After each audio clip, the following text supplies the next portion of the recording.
تغییر شکل مورفولوژی کمپلکس های بطنی، تغییر ریت و تغییر رابطه امواج دهلیزی و بطنی می توانند راهنمای خوبی برای تشخیص نوع نامنظمی قلبی و درمان آن باشند.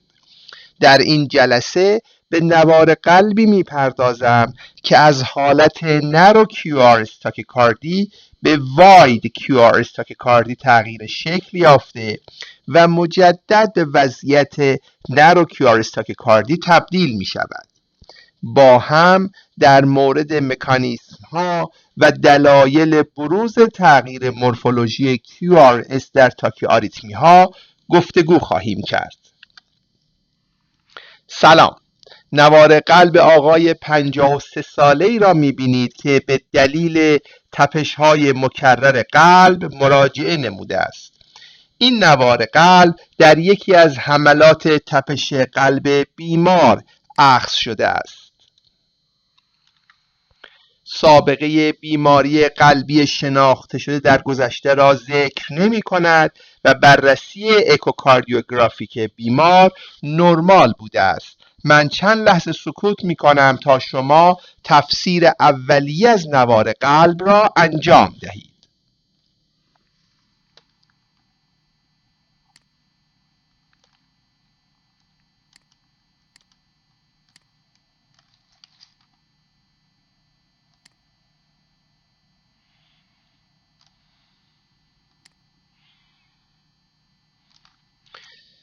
همان گونه که می‌بینید در سمت چپ نوار قلب نرو QRS تاکیکاردی با سایکل لنگث 433 میلی ثانیه دیده می شود. سپس این آریتمی به واید QRS تاکیکاردی با سایکل لنگث حدود 393 میلی ثانیه تبدیل شده و مجدد پس از حدود 14 بیت به وضعیت نرو QRS تاکیکاردی برگشت می کند. با هم قسمت اول نوار قلب را تفسیر کنیم. نرو QRS تاکیکاردی با سایکل لنگث حدود 433 میلی ثانیه‌ای که ملاحظه فرمودید به نظر در انتهای کمپلکس های بطنی موج دهلیزی به صورت آر پریم در لید ویوان مشاهده می شود و احتمال آریتمی از نوع AVNRT تیپیکال جانکشنال تاکیکاردی و با احتمال کمتر تاکیکاردی دهلیزی را مطرح می نماید. با توجه به قرارگیری موج P با فاصله بسیار کوتاه از QRS، احتمال ارتودرومیک AVRT حتی در حضور سپتال اکسسوری پتوی بسیار نامحتمل است. پس از تبدیل آریتمی از نرو به واید، یک رابطه یک به یک کمپلکس های بطنی و امواج رتروگرید دهلیزی به صورت واضحتری دیده می شود. سایکل لنگث آریتمی را که ملاحظه فرمودید حدود 393 میلی ثانیه که از آریتمی نرو QRS تاکیکاردی کمی تندتر است و به تدریج کمی کندتر شده و خاتمه می‌یابد. از حالت کمی تندتر به حالت کمی کندتر تغییر یافته و سپس شاهد خاتمه واید QRS تاکیکاردیا هستید. مورفولوژی آریتمی نمای لفت باندل برانچ بلاک داشته و محور آریتمی نرمال و البته اینفریور اکسیس است، یعنی در هر سه لید تحتانی 2، 3 و AVF کمپلکس های بطنی به صورت امواج آر مونوفازیک دیده می شوند. میزان اکتیویشن تایم در این کمپلکس ها حدود 80 میلی ثانیه است. حالا مرحله است که باید SVT با ابرنسی را از تاکیکاردی بطنی افتراق دهیم. مهمترین معیارهای افتراق آنها را با هم مرور می‌کنیم.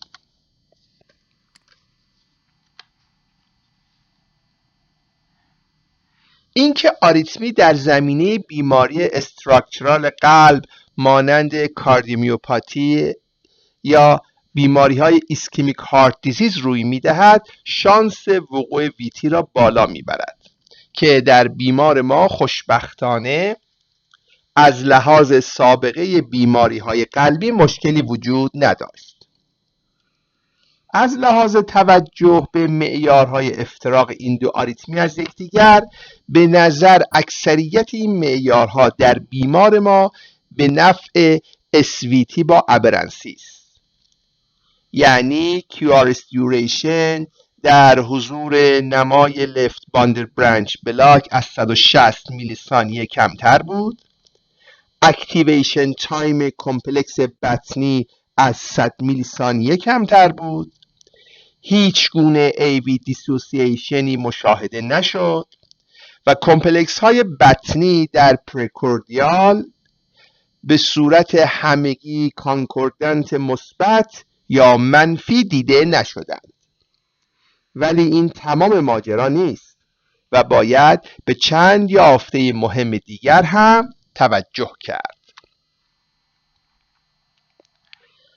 همان گونه که ملاحظه می کنید، قبل از شروع واید QRS تاکیکاردی یک کمپلکس بطنی مشاهده می شود که مورفولوژی آن ما بین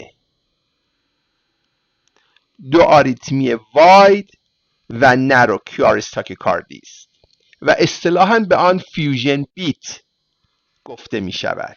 این یعنی شروع آریتمی واید QRS تاکیکاردی با کمپلکس بطنی بوده و بیشتر به نفع ویتی است. از طرفی وجود موج آر مونوفازیک در هر سلید تحتانی 2، 3 و AVF در ابرنسی مشاهده نمی شود و بیشتر به نفع تاکیکاردی بطنی است. اصولاً در ابرنسی شما شاهد نما و الگوی شناخته شده بلوک هدایتی می باشید که به دلایل الکتروفیزیولوژیک به طور موقت ظهور می کند و با برطرف شدن عامل تغییر سایکل لنگث مجدد به وضعیت نرمال اولیه برگشت می نماید. ابرنسی در وضعیت‌های وابسته به تاکیکاردی یا برادیکاردی و تغییر ناگهانی سایکل لنگث روی می‌دهد که در نوار قلب‌های آینده با جزئیات بیشتری به آن می‌پردازم. همچنین تغییر شکل کمپلکس‌های بطنی با وجود هدایت آنتروگرید از اکسسوری پتوی مطابقت ندارد، زیرا تفاوت سایکل لنگث بین دو آریتمی بسیار کم است و شما هیچ گونه شواهدی از تغییرات پراکسایتیشن بر اساس ریت قلبی مشاهده نمی کنید. مثلا اگر به وجود راه فرعی ماهایم شک داشتید، باید در ریت آریتمی پایینتر هم شواهد پراکسایتیشن و الگوی لفت باندر برانچ بلاک با شدت کمتری قابل مشاهده باشد، در حالی که در این نوار قلب نه تنها حالت دلتا در ابتدای کمپلکس های بطنی دیده نمی شود، بلکه با تغییر سایکل لنگث هم تفاوتی در تغییر تدریجی مورفولوژی و پترن کمپلکس بطنی مشاهده نمی گردد. بنابراین در این نوار قلب شما با دو آریتمی مواجه هستید. یکی نرو QRS تاکیکاردیا با الگوی تیپیکال AVNRT که مکانیسم بروز آن ری‌انتری است و دیگری RVOTVT می باشد. هر دو آریتمی با بتا بلاکر به خوبی کنترل می شوند.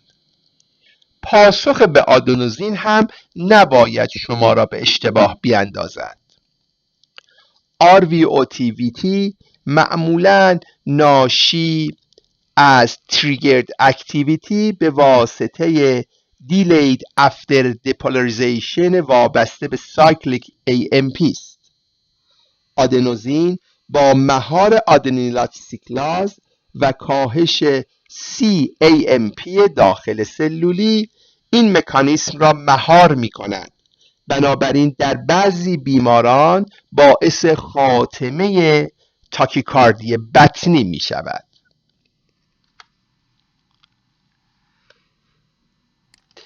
در دیگر نوار قلب بیمار هم ملاحظه می کنید که ریتم بیمار سینوسی و بدون پر اکسایتیشن می باشد. کمپلکس های بطنی در این قسمت دیده می شوند که به دهلیز منتقل می گردند.